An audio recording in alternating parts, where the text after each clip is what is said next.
And one day before, Hideko called me. Asa, what are you doing? I'm ready for tomorrow's youth division meeting. I said, no, Asa, we have to do many, many things for that. And she said to me, youth division is so busy. That's why we have to feed them. They don't have time to eat. That's why if food is there, they can munch it a little bit. I told Hideko, I know her. I said, don't worry about it, Hideko. I take it at the church. I'm going to bend for youth division. How many do you need? You know what she said? 40 to 50. I said, oh yeah? And okay, don't worry. I'm going to make for this bento for youth division. And I tell her, okay, I'm going to make teriyaki chicken, big rice bowl, and a large fruit and the dessert. I'm going to make it. Don't worry about it, Hideko. He says, okay. He said to me, as I know you can do. She said, that's why I called you. That is me. And last time, she know my cooking.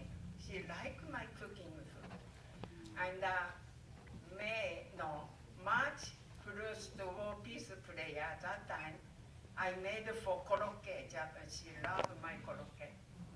I made that, and Kazuko take it to Hideko. And the next day, she called me. I said, thank you so much. That was a really surprise. I didn't expect that korokke, but she said, so crunchy, I really enjoyed. And we're talking more about, and after I said, Hideko, sooner or later, we have to go up there. I said, you or me first, we don't know. But Hideko, I know.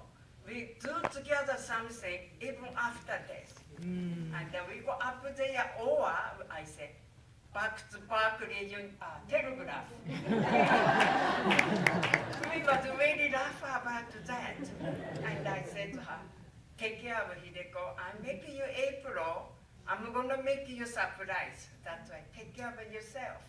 I'm making you good surprise, Hideko. She said, okay, Asa. But she cannot wait till that April. And my friend Mika called me. Asa, I hear about Hideko is pretty bad. And we got to go see. But that time I have a little call. I told her, maybe not a good idea that I'm going there because she's sick, I'm sick, not good. But I feel so strongly, no, I got to go see her.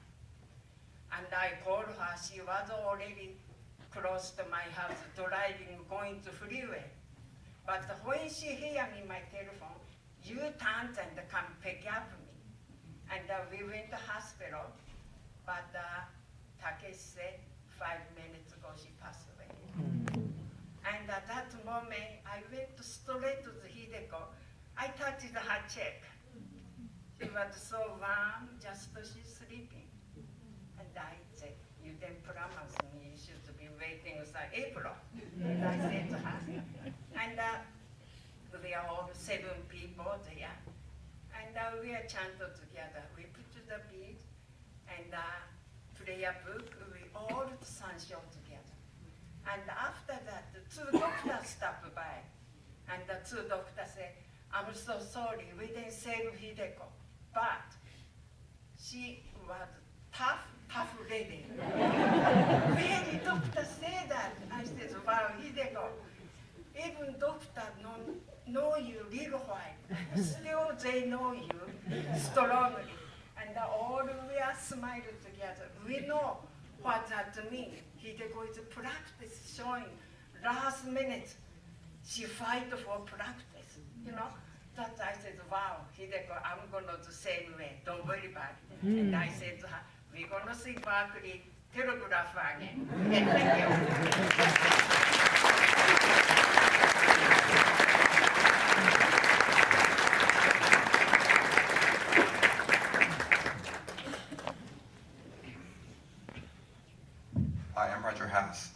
And I had the fortune of being with Mrs. Winquist from the time I first started practicing She was, for some reason, she was in Pittsburgh, but she was always up in Vallejo, or she was in Santa Rosa, she was in Vacaville.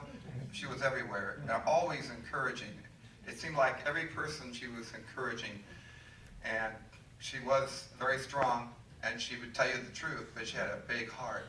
And I had a lot of problems when I started practicing, and she was always there to support me. And then when I became a district leader, she was in a district helping me, and I thought, she's from Pittsburgh, you know, and I really appreciated it. Then I moved out to Walnut Creek, and then I was in the same area as Mrs. Winquist, and I was doing the Courageous Heart. So I called her, and we together started visiting the temple members, and we visited people that we didn't know, and they didn't know us. And what I was amazed was that we would visit these people, and we'd knock on their door, and we'd end up inside their house talking to them for 2 or 3 hours. And it was just amazing.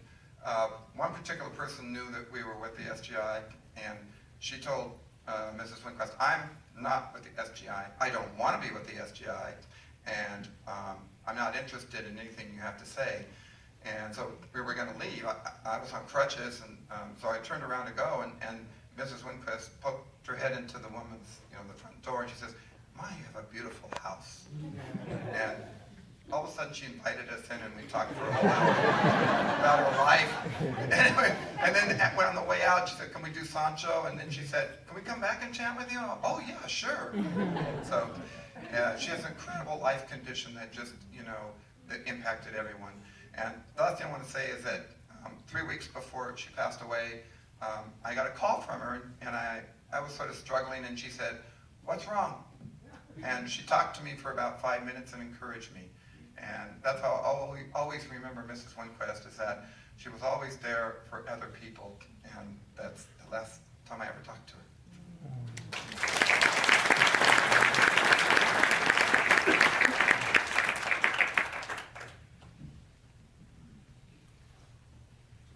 My name is Pandora Bethia, and I have been deeply touched. My life has been deeply touched by Hideko Winquist. I wrote this poem for her this morning, and it's based on the letters of her name. Hideko. H is for heart, big enough to include all of humanity. I is for intelligence, in interpreting our words and mirroring them back to us. D is for determination, to lead us to Daimoku with your diamond-like voice. E is for enlightenment, which you have achieved throughout eternity, past, present, and future. K is for Kosurufu, your life's goal for the peace of the land and its people. O is for opening the path, regardless of obstacles and opposition, so that we will all be happy. Hideko, spiritual mother, strict and consistent, loving and compassionate. I will miss your radiant smile and bright eyes. And thank you from the bottom of my heart for teaching me how to be a courageous individual with Daimoku like the roar of a lioness.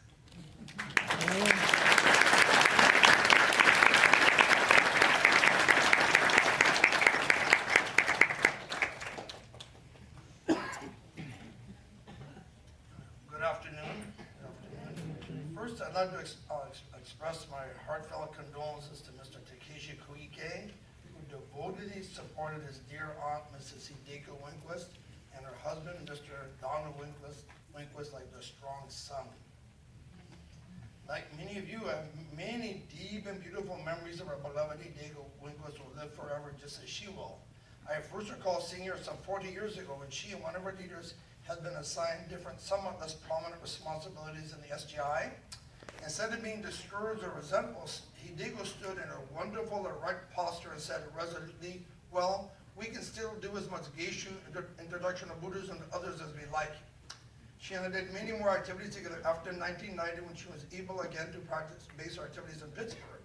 And as you saw in the beautiful video, that she, although she was not able to meet with Sensei in 1960, she profoundly turned that experience of poison and medicine by powerfully and admirably devoting herself to American culture and food for more than 50 years and inspiring many other young people to devote themselves to American culture and food.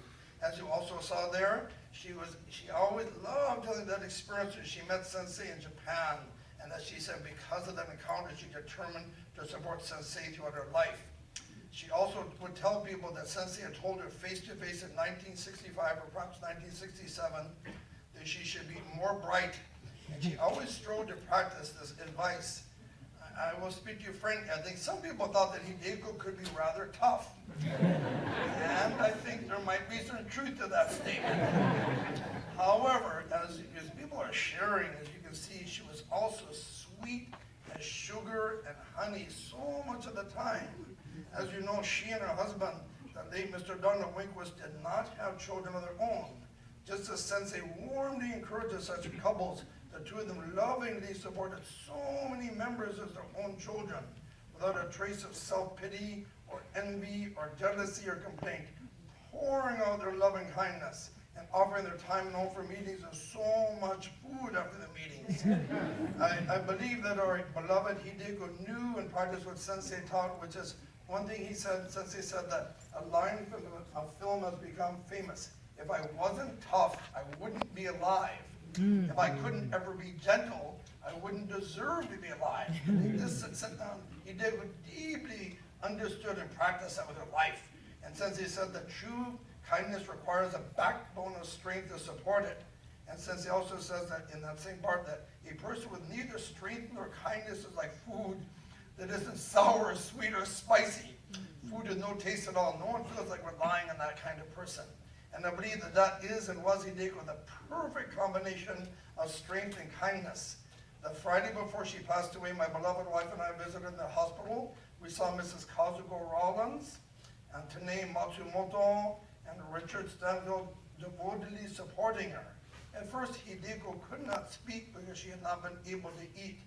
After Mrs. Rollins very sweetly spoon-fed her some sherbet, Hideko got the strength to speak again. We expressed to Hideko our love and appreciation and admiration for her wonderful life. Wonderful life. So then Hideko, she thanked us, and then she determinedly told us, even though she was so weakened by the illness. So she said, Nam-myo Horenge-kyo always brings you up. She said the Gohonzon and the SGR are the ultimate principles of our lives.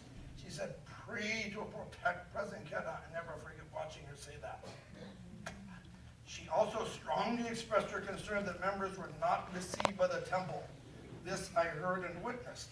Like everybody here, we will always miss and remember and admire our beloved Mrs. Hideko Winquist and resolve to carry on her supremely courageous and altruistic spirit. Thank you all.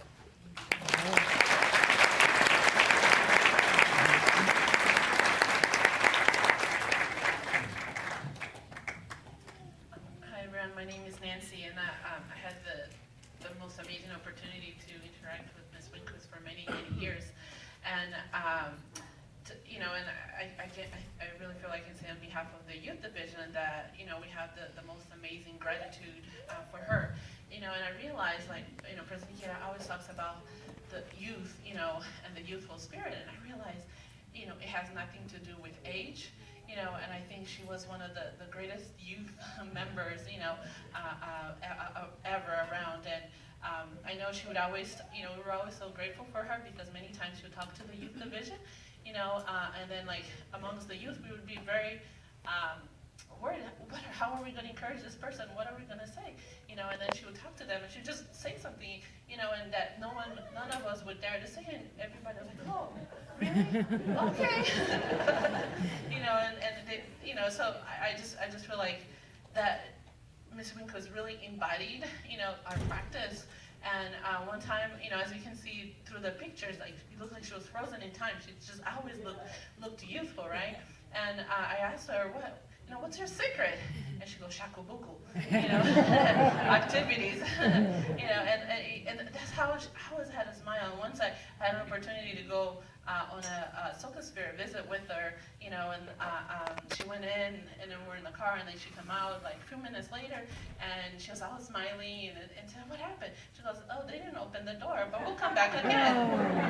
Like this amazing spirit of never giving up, and I know people mention over and over, but like one of the things that really touched me was that, she one time she mentioned that she shared that her greatest regret was not to go to that meeting in 1960, but she was able to see President Ikeda a year later, and that was the turning point in her life, and it's what, she determined throughout her life, and she lived that vow, as she herself mentioned, and I think that just how profound it is when we're able to live such a life, what an amazing life we can live. So I'm just really determined, based on Ms. Winquist's life, to be able to do the same in my life and encourage, if I can encourage just, the half of many people that she did, I think that this world will definitely be much, much better place. Thank you so much, Ms. Winquist.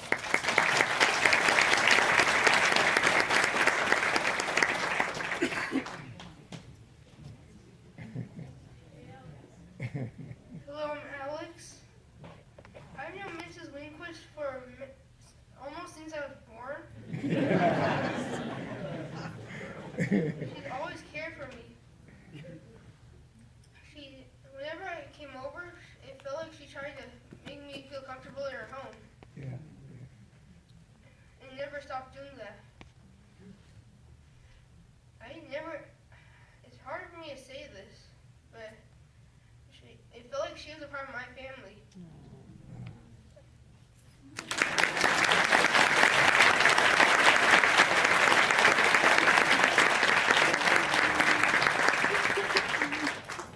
Hi, so my name is Billy, and just like Alex, I've known Mrs. Winquist since I was born all my life, and we actually share the same birthday, April 11th. She's 60 years my senior, so. I remember Miss Winquist in particular, as we all have mentioned, she's really strong and so passionate about, her extra activities and so forth. And I attended SUA and graduated last year, 2012, and my freshman year, actually no, in 2008 when I first entered the class during the welcome reception, in addition with my parents being there, Mrs. Winquist also was with me during my entrance ceremony in 2008, because she really wanted to visit SUA at least once, and she was actually one of the benefactors for the SUA. I think you could see her name on one of the plaques on the benefactors wall. But yeah, I remember experiencing that with her. I was a ignorant, negligent youth at the time, and I didn't really take into that. I didn't really appreciate the profoundness of that moment. And I remember coming back year after year from SUA, just going to Mrs. Winquist's house for negotiated studies or as in one-on-one meetings. And she was happy to see me, but the first thing that she said to me after not seeing me for one whole year is, "What is the mentally disabled relationship?" That's the first thing she would ask me when I come back in. And I would tell her a very vague, general answer because I wasn't really sure, and she gave me a lot of encouragement and a lot of inspiration, and just really gave me a lot of encouragement and just pounded me like iron. Every summer I was back from SUA, she was always encouraging me to come to SUA activities. She would give me a phone. She would call my home phone and just not speak with my mom, but to speak with me about coming to the next meeting and getting the youth division like Ferry and getting in touch with Takeshi to come out and do some activities. So yeah, I remember Mrs. Winquist for being so passionate and so amazing, and I'll never forget her. And yeah, she's just a huge part of my life, man. And she's such an amazing lady.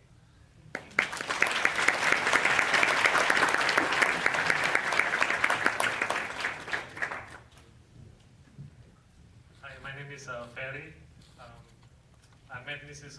Winquist in 2006, so I remember because in Pittsburgh we had that high school event, and I guess she recognized me and my family, like, oh, it's new, new people in the block, I guess, we haven't seen them, so she stopped me right away and asked for my number, where I live, all this stuff, and at that time I just moved to a new place. You won't even find it in the Google Maps. And one day I was like, by my garage, looking around, and I saw her, Ferry. Like, how could she find me? Like, she's not tech savvy, but I'm really thankful because at that time, my mom, she actually stayed with me for 6 months to encourage me to visit Gonson, and I did in 2006. And as you say, everybody says she's very tough. I mean, I used to call her my commander. Maybe most of you know, hi commander, and I feel like I'm so, most of Pittsburgh, in Pittsburgh we all spoiled, I think, like, especially like me, because she always like called me Ferry. Are you going to a meeting? Can you pick me up, please? Or she will leave me a voicemail, so I know even though I'm lazy, okay, I gotta go there. And I remember even like late last year, I remember right before Halloween, we were going to Daimikutoso. She called me earlier that she didn't feel too well.